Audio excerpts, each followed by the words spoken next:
చదువుకుందాం. నిర్గమకాండము రెండవ అధ్యాయము మొదటి 2 వచనాలు మనం చదువుకుందాం. లేవి వంశస్థుడొకడు వెళ్లి లేవి కుమార్తెను వివాహము చేసుకొనెను. ఆ స్త్రీ గర్భవతి అయి కుమారుని కని, వాడు సుందరుడై ఉండుట చూచి 3 నెలలు వానిని దాచెను. దేవుడి యొక్క పరిశుద్ధ వాక్యమును మన వినికిడిలో దీవించును గాక. ఈ పరిశుద్ధ లేఖన భాగంలో లేవి వంశస్థుడొకడు వెళ్లి లేవి కుమార్తెను వివాహము చేసుకొనెను అన్న మాట మనం చూస్తుంటున్నాం. లేవి వంశస్థుడు ఎవరనగా అబ్రాహాము అనేటటువంటి వ్యక్తి ఆహ్, అన్నట్లు మనము చరిత్రలో మనకు అర్థమవుతూ ఉంటుంది. బైబిల్‌లో ఎవ్వరు పట్టించుకోనటువంటి వ్యక్తి అబ్రాహాం. ఎక్కువగా ఆయన గురించి ఎక్కువగా ధ్యానం చేసుకోము. కాకపోతే మోషే యొక్క తల్లిదండ్రులు అబ్రాహాం యొక్క విధానం తెలుసు కానీ, ఎక్కువగా అమ్రాం గురించి ఎక్కువగా ఆహ్, ధ్యానం చేసుకోవడము ఎక్కువగా చాలా అరుదు అని మనం చూస్తూ ఉంటున్నాం.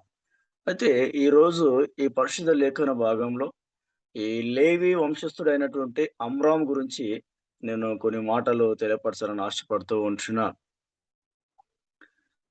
నిర్గమకాండము 6వ అధ్యాయం 26 వచనం క్లియర్ రాయబడింది.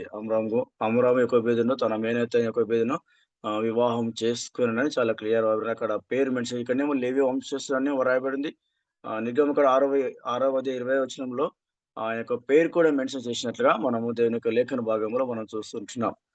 ఏదేమైనా అమ్రాము గురించి మనము అమ్రామ్‌లో ఉన్నటువంటి గుణలక్షణములు ఈరోజు అమ్రాము యొక్క గుణలక్షణములు అనేటటువంటి అంశం పైన మనము దేవుని యొక్క వాక్యం ధ్యానం చేసుకుందాం. అమ్రాము అనగా హెచ్చింపబడిన జనాంగం అని అర్థం. అమ్రాము అనగా హెచ్చింపబడిన జనాంగం అని అర్థం. మొట్టమొదటి ఆయన యొక్క జీవితంలో ఉన్న మొట్టమొదటి లక్షణం ఏంటంటే తన్ను తాను తగ్గించుకొని హెచ్చింపబడినాడు అమ్రాము. అమ్రాము తన్ను తాను తగ్గించుకొని హెచ్చింపబడినాడు. యోసేపు మరణించక ముందు ఆయనకు తెలుసు ఒకరోజు ఇజ్రాయేల్ ఐగుప్తుని విడిచి వెళ్ళిపోతారు అనేటటువంటి విషయము యోసేపుకు బాగా తెలుసు. అయితే ఆయన చనిపోక ముందు ఒక మాట చెప్పాడు ఏంటంటే, "నేను చనిపోయిన తర్వాత నా యొక్క ఎముకలు మీరు భూస్థాపన చేయకూడదు. వాటిని దాచి ఒక బాక్స్‌లో ఉంచాలి. మీరు ఇక్కడి నుంచి వెళ్ళేటప్పుడు వాటిని తీసుకొని వెళ్లి ఇజ్రాయెల్ దేశంలో వాటిని పాతిపెట్టాలని" చెప్పి ఆహ్, ముందుగానే తెలియపరిచి ఉంటాడు.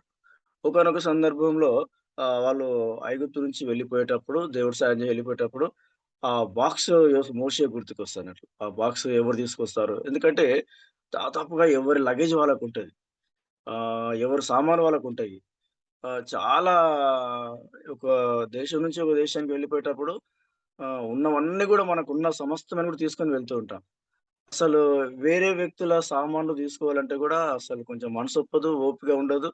చాలా ఓపిక చాలా అవసరం. చాలా తగ్గింపు అవసరం. ఇంకోటి అందులో చనిపోయిన వ్యక్తి యొక్క ఎముకలు అంటే అవి మోయాలంటే చాలా తగ్గింపు అవసరం.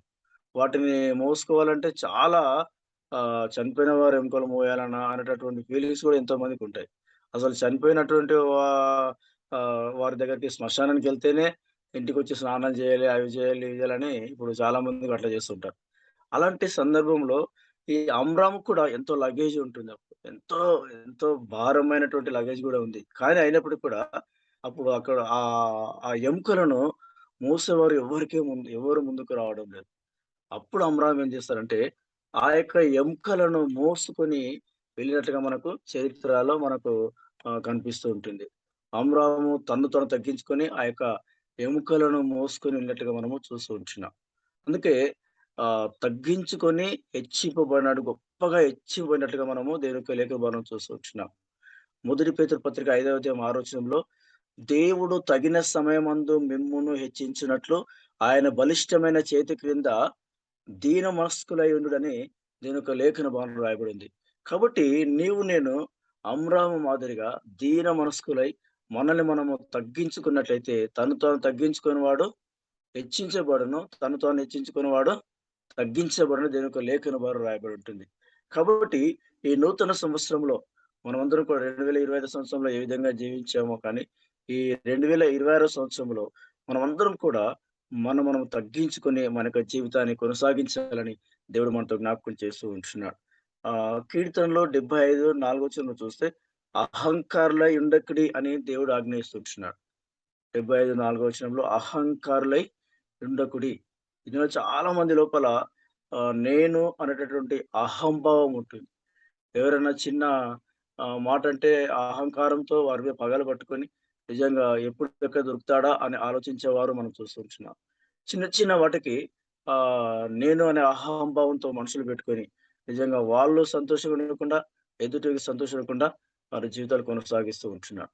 కానీ అమ్రామ్ యొక్క జీవితంలో అలాంటిది లేదు. ఆయన లోపల ఏముందంటే తన్ను తాను తగ్గించుకొని ఆయన హెచ్చిపోయినట్టు మనం చూస్తుంటున్నాం. మనం కూడా ఈ నూతన సంవత్సరంలో మనం తగ్గించుకొని దేవుని ద్వారా మనం హెచ్చించబడాలని మన దేవుని యొక్క లేఖనం చూస్తుంటున్నాం. దయచేసి ఒకసారి కీర్తనలు 75 వచ్చిన 4 నుంచి మనం చూద్దాం. కీర్తనలు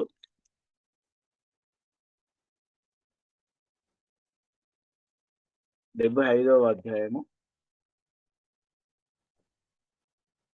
4 వచనంలో గమనిస్తే అహంకారులై ఉండకుడని అహంకారులకు నేను ఆజ్ఞ ఇచ్చుచున్నాను. కొమ్ము ఎత్తకుడి, ఎత్తుగా కొమ్ము ఎత్తకుడి. పొగరుబట్టిన మాటలాడకుడి అని భక్తిహీనులకు నేను ఆజ్ఞ ఇచ్చుచున్నాను. ఇక్కడ ఏడొచనం చూస్తే దేవుడు తీర్పు తీర్చువాడు. ఆయన ఒకరిని తగ్గించును, ఒకరిని హెచ్చించును అని చాలా క్లియర్ రాయబడింది. ఆయన ఒకరిని తగ్గించును, ఒకరిని హెచ్చించును. కాబట్టి నేను మనల్ని మనం జీవిస్తే దేవుడు మనల్ని హెచ్చిస్తాడు. గొప్పగా ఉన్నతమైన స్థితిలో మనల్ని నిలబెడతాడని దేవుని యొక్క లేఖను మనం చూస్తుంటున్నాం.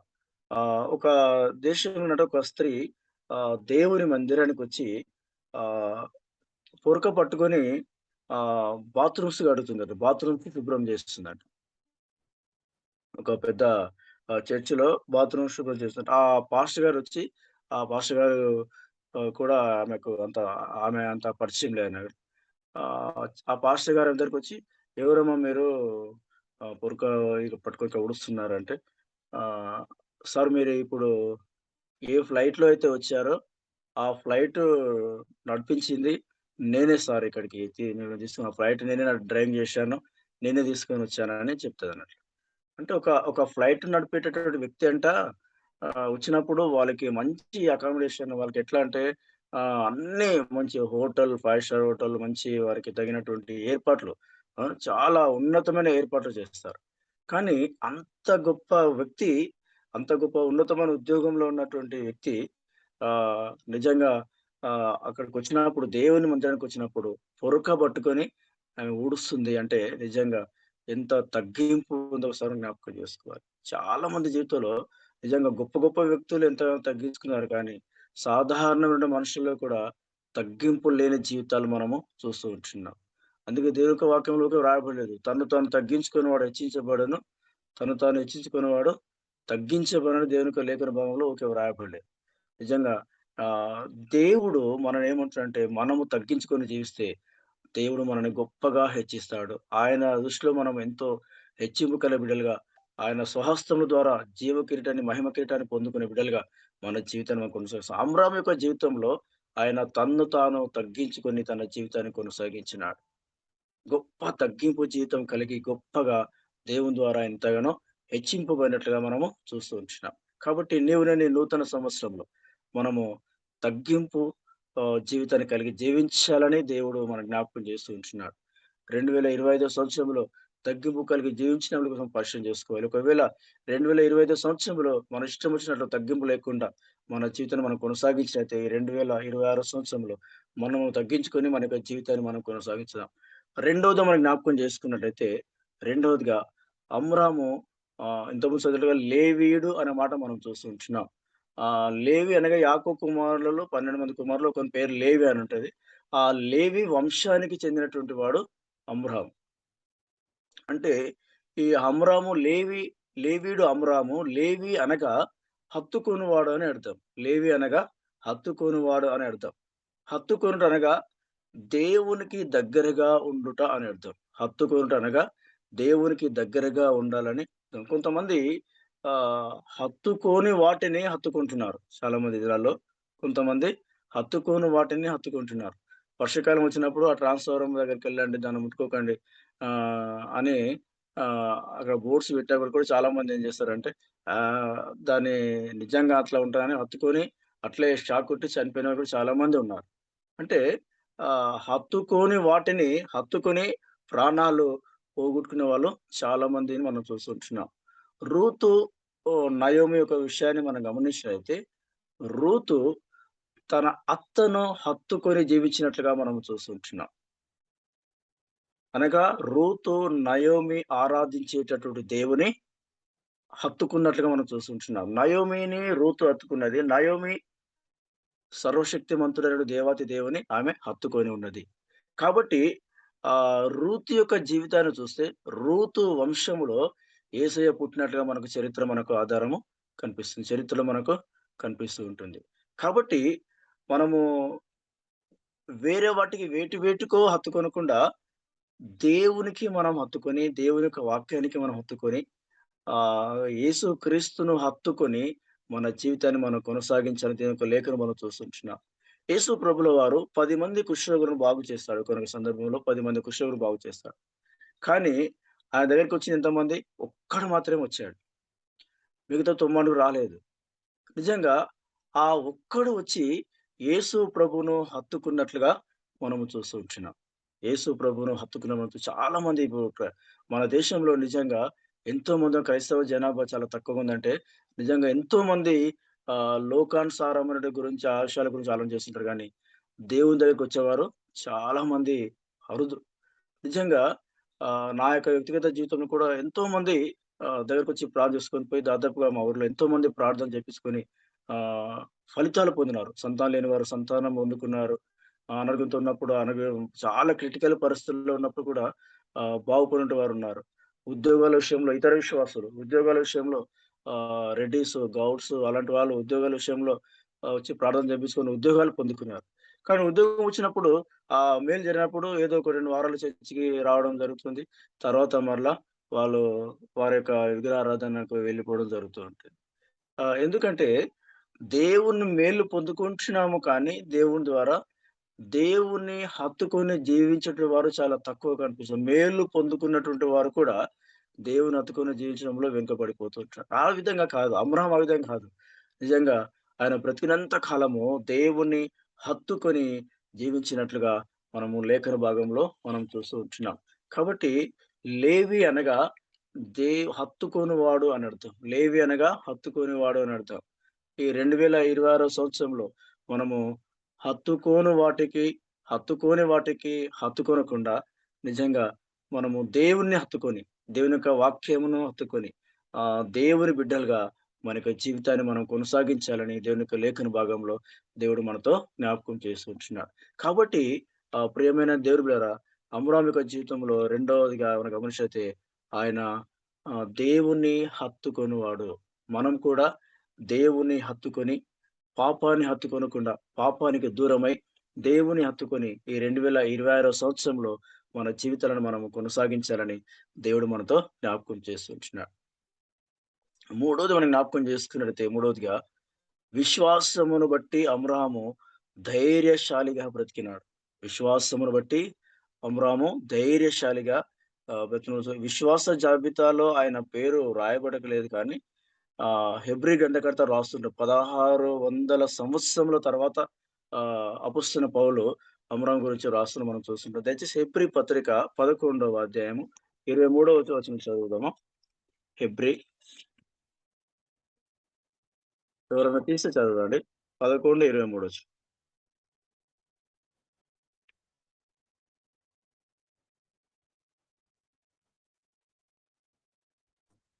పాస్టర్ గారు 23 వచనము. ఓకే. 11:23 మోషే పుట్టినప్పుడు అతని తల్లిదండ్రులు ఆ శిశువు సుందరుడై ఉండుట చూచి మోషే పుట్టినప్పుడు అతని తల్లిదండ్రులు ఆ శిశువు సుందరుడై ఉండుట చూచి విశ్వాసమును బట్టి రాజాజ్ఞకు భయపడక 3 మాసములు అతన్ని దాచిపెట్టిరి. విశ్వాసమును బట్టి రాజాజ్ఞకు భయపడక 3 మాసములు అతనిని దాచిపెట్టిరి. ఇక్కడ పేరు రాయబడలేదు గానీ మోషే తల్లిదండ్రులు ఎవరు? అమ్రాము, యొకోబేదు అనే విషయాన్ని చూస్తుంటున్నాం. వీళ్ళు రాజు ఆజ్ఞకు భయపడలేదు అని చాలా క్లియర్‌గా ధైర్యశాలిగా మనం చూస్తుంటున్నాం. రాజు ఆజ్ఞకు ఇప్పుడు మనము నిర్గమకాండంలో చూస్తే మోషే యొక్క తల్లి మాత్రమే ఇక్కడ మోషేను కీలు పూసి బాక్స్ తయారు చేసి పెట్టినట్లు మిరియామి పెట్టినట్లు మనకని చరిత్ర తెలుసు. కానీ అపోస్తలుడైన పౌలు 1600 సంవత్సరాల తర్వాత రాస్తుంటున్నాడు ఏందంటే ఆహ్, అమ్రాము కూడా ఆమెకు ఎంతగానో సహకారిగా ఉన్నాడు. అమ్రాము కూడా ఎంతగానో సాయం చేశాడు. ఎందుకంటే ఆయన కాపాడేటప్పుడు నిద్ర గాయాల్సొస్తది. ఆ టైంలో అమ్రాము కొద్దిసేపు పడుకొని ఈమె కోసం మేలుకొని ఉండవచ్చు. ఈమె కొద్దిసేపు ఈమె కొద్దిసేపు పండుకొని అమ్రాము కూడా కొద్దిసేపు మేలుకొని ఉండవచ్చును. అంటే ఆమె భర్త సహకారం లేకుండా ఆమె మోషేని ఏమాత్రం కూడా కాపాడలేదు అనే విషయాన్ని మనకు అర్థమవుతుంది. అందుకే చాలా క్లియర్‌గా మోషే పుట్టినప్పుడు అతని తల్లిదండ్రులు విశ్వాసం బట్టి రాజాజ్ఞకు భయపడలేదు. 3 మాసములు కంటిగపలా వారు కాపాడుకున్నట్లుగా మనం దేవుని యొక్క లేఖను మనం చూస్తుంటున్నాం. కాబట్టి విశ్వాసం మనం జీవిస్తూ ఉంటున్నప్పుడు మనము ఎవరికీ భయపడకుండా ఆత్మీయ జీవితంలో ఎవరితో కూడా మనము కాంప్రమైజ్ కాకూడదు. పొరపాటు చేసే విషయంలో ఏమైనా కొన్నిసార్లు ఏంటంటే సంఘాలు ఎట్లయిపోద్దంటే కాంప్రమైజ్ అవుతుంటారు. ఎందుకంటే వాళ్ళు పొరపాటు చేస్తుంటే గూడా వాళ్ళ అధికారాన్ని బట్టి కావచ్చు, డబ్బును గావ కావ క డబ్బును బట్టి కావచ్చు, ఇంకా వారికి ఉన్నతమైన సంఘంలో ఒక ఉన్నతమైన స్థితిని బట్టి కావచ్చు గానీ, వారు ఏం చేసినా వాళ్ళకు సహకరిస్తూ కాంప్రమైజ్ అయితుంటారు చాలా మంది సేవకులు కూడా. కానీ దేవుని బిడ్డలం అందరము కాంప్రమైజ్ కావాల్సిన అవసరం ఎందుకంటే, మన దేవుడు మన పక్షంన ఉన్నాడు. ఒకవేళ వాళ్ళు దేవునికి వ్యతిరేకంగా ఏదైనా ఆలోచన చేస్తుర్రంటే, సేవకులమైన మనం కాంప్రమైజ్ కావాల్సిన అవసరము ఏమాత్రం కూడా లేదు అనే దేవుడు మనతో జ్ఞాపకం చేస్తూ మనం చూస్తుంటున్నాం. కాబట్టి ధైర్యంగా మనము మన జీవితాన్ని కొనసాగించాలని దేవుని యొక్క లేఖలో మనం చూస్తుంటున్నాం. షడ్రక్, మెషక్, అబేద్నెగో వారి యొక్క జీవితాన్ని చూస్తే వాళ్ళు ఏమంటున్నారు? ఆహ్, రాజువైన నెబుకద్నెజరు నిజంగా చాలా గొప్ప, గొప్ప వ్యక్తి ఆయన. గొప్ప స్థితిలో ఉన్నటువంటి రాజును సాధారణమైన మనుషులు వీళ్ళేమంటున్నారు? రాజవ్వేరు అసలు పేరు పెట్టి పిలవడం అంటే చాలా కష్టం. కానీ వీళ్ళకెంత ధైర్యం చూడండి. మేము, మేము సేవించిన దేవుడు మమ్మల్ని రక్షిస్తాడు. మేము నీ యొక్క విగ్రహానికి మేము మొక్కము. ఒకవేళ రక్షించిననో, రక్షించకపోయిననో మేము మాత్రం నీ విగ్రహానికి మొక్కం. అంటే ఎంత ధైర్యం అంటే వాళ్ళ ధైర్యం ఏందంటే మమ్మల్ని తప్పకుండా దేవుడు రక్షిస్తాడనే ధైర్యం. రక్షించకపోయినా పర్లేదు మా దేవుని కొరకు మేము ప్రాణాల్లా పెడతాం అని చెప్పేటట్టు ధైర్యంతో ఆహ్, వాళ్ళేం చేస్తున్నారంటే ఆహ్, భయపడకుండా అక్కడ వాళ్ళు రాజైన నెబుకద్నెజర్‌నే ఎదిరించినట్లుగా మనం దీని యొక్క లేఖన భాగంలో చూస్తుంటున్నాం. ఎందుకంటే అక్కడ నెబుకద్నెజరు ఆహ్, చెప్పేదేందంటే అది తప్పు. ఎందుకంటే దేవుని కంటే యూదులు, ఇశ్రాయేల్ ప్రజలు దేవుని తప్ప వేరొకరికి ఎవరు కూడా మొక్కరు వాళ్ళు. అలాంటి గొప్ప ప్రజలను తన విగ్రహానికి మొక్కమని చెప్తున్నప్పుడు వీళ్ళు కాంప్రమైజ్ కాలేదు వీళ్ళు. మొక్కమన్నప్పుడు ఏమాత్రం కూడా కాంప్రమైజ్ కానే కాలేదు. ధైర్యంగా వాళ్ళు రాజుకే వాళ్ళు ధైర్యంగా ఏం చేసినారు సమాధానం ఇచ్చిన మనం చూసాం. అప్పుడేం చేసిండంటే రాజు వాళ్ళని తీసుకొని అగ్నిలో ఏడంతల అగ్ని పెంచి వారిని అగ్నిలో వేసినట్టు మనం చూస్తున్నాం. అందుకే ఒక పాట ఉంది గదా! భయము చెందకు భక్తుడా ఈ మాయాలోక ఛాయలు చూచినప్పుడు. భయము చెందకు భక్తుడా ఈ మాయాలోక ఛాయలు చూచినప్పుడు. భయము చెందకు నీవు దిగులు చెందకు నీవు. భయము చెందకు నీవు దిగులు చెందకు నీవు. జీవమిచ్చిన యెహోవున్నాడు. ఓ భక్తుడా జీవమిచ్చిన యెహోవున్నాడు. భయము చెందకు భక్తుడా ఈ మాయాలోక ఛాయలు చూచినప్పుడు. బబులోను దేశమందున ఆ ముగ్గురు భక్తులు బొమ్మకు మ్రొక్కనందున. బబులోను దేశమందున ఆ ముగ్గురు భక్తులు బొమ్మకు మ్రొక్కనందున. పట్టి బంధించి వారిని అగ్నిలో వేసినప్పుడు. పట్టి బంధించి వారిని అగ్నిలో వేసినప్పుడు. నాల్గవ వాడు కనబడలేదా? ఓ భక్తుడా నాల్గవ వాడు కనబడలేదా? భయము చెందకు భక్తుడా ఈ మాయలోక ఛాయలు చూచినప్పుడు. భయము చెందకు భక్తుడా ఈ మాయలోక ఛాయలు చూచినప్పుడు. నిజంగా ఈ పాట పాడుతుంటే చాలా ధైర్యం అనిపిస్తదండి నిజంగా. అక్కడ అగ్నిలో వాళ్ళని వేసినప్పుడు వాళ్ళ వెంట్రుక గూడా కిన్ కొంచెం కూడా కాలలేదు. కమురుకపోలేదు. కానీ వారిని వేసినటువంటి వాళ్ళు మాడి మషైపోయినారు. దేవుని యొక్క గొప్ప శక్తి వారి మధ్యలో ఉన్నది. దేవదూత వారి మధ్యలో ఉన్నట్లు మనం చూస్తుంటున్నాం. మనం విశ్వాసంతో, ధైర్యంతో మనం ముందుకు కొనసాగితే మన చుట్టూ దేవదూతలను దేవుడు కంచెగా ఉంచుతాడని నేను జ్ఞాపకం చేస్తూ ఉంటున్నాను. కానీ ఏ విషయంలో కూడా తప్పుల విషయంలో ఏ విషయం కూడా వాళ్ళు ఎలాంటి గొప్ప వ్యక్తి అయినా, ఎలాంటి వ్యక్తి అయినా మనము దేవుని బిడ్డలుగా మనం జీవిస్తూ ఉంచినప్పుడు మనము కాంప్రమైజ్ కావాల్సిన అవసరము లేదు. కాంప్రమైజ్ అయితివా పొరపాటులో నిజంగా దేవుని ఆహ్, ఉగ్రతలో మనము పడిపోతామనే విషయాన్ని దేవుడు మనతో జ్ఞాపకం చేస్తున్న మనం చూస్తుంటున్నాం. అబ్రాహాం యొక్క జీవితంలో నిజంగా ఆయన విశ్వాసమును బట్టి ధైర్యశాలిగా బ్రతకడం మనం చూస్తుంటున్నాం. నిజంగా మనము విశ్వాసం కలిగుంటే మనం ధైర్యశాలిగా మనం బ్రతుకుతాం. భయపడం. రాత్రి పూటకి తినడానికి తిండి లేకున్నా మనం భయపడం. అంత ధైర్యం మనకిస్తాడు దేవుడు. ఒక 2 రోజులు ఉపవాసం ఉన్నా మనం భయపడం. ఎందుకంటే అంత ధైర్యం దేవుడు మనకిస్తాడు. ఎందుకంటే విశ్వాసం ఉంది మన లోపల. ధైర్యం ఉంది కాబట్టి భయం అనేది మన లోపల ఏమాత్రం కూడా రాదు. ఏ సమయానికి ఏది కావాలనో దేవుడు మనకు ఇస్తాడు. ఎప్పుడు ఏది అవసరం ఉందో దేవుడు సమయానుకూలంగా దేవుడు మనకు ఇస్తాడని దేని యొక్క లేఖలో నాకు నా యొక్క వ్యక్తిగత జీవితంలో ఇలాంటి సందర్భాలు ఎన్నో కూడా నేను అనుభవించాను. చాలా కొన్ని సార్లు భయపడిన సందర్భాలకు దేవుడు ఎంత గొప్ప మేలు చేశాడంటే నిజంగా ధైర్యంగా ఉండేటటువంటి విషయాలు దేవుడు నాకు ఎన్నో విషయాలు దేవుడు నేర్పించినాడు. చాలా చాలా ఆహ్, విపరీతమైన పరిస్థితుల్లో చాలా క్రిటికల్ పరిస్థితులు కూడా ఎన్నో విధాలుగా ఎదుర్కోవాల్సిన పరిస్థితులు ఎదుర్కొన్నాను. అయినప్పటికీ కూడా ఆహ్, దేవునికి దేవుని యందు విశ్వాసం కలిగి, నమ్మకం కలిగి నా యొక్క జీవితం కొనసాగి ఎన్నో బెదిరింపులు కూడా నాకొచ్చాయి. ఎన్నో బెదిరింపులు కూడా వచ్చాయి. అయినప్పటికి కూడా దేవుడున్నాడు అంటే ధైర్యంతో ముందుకు కొనసాగుతూ దేవుడు అనేక అద్భుతాలు దేవుడు చేస్తుంటాడు. విశ్వాసమును బట్టి మనము ధైర్యంగా మన జీవితాన్ని మనం కొనసాగించే దేవునితో జ్ఞాపకం చేసుంటున్నాడు. మా గ్రామంలో నిజంగా మొన్న సర్పంచ్ ఎలక్షన్ అయినప్పుడు వేరే వాళ్ళొస్తే ఎట్లయితే ఆయనందరూ టెన్షన్‌లో ఉన్నప్పుడు నిజంగా ప్రార్థన చేశాం.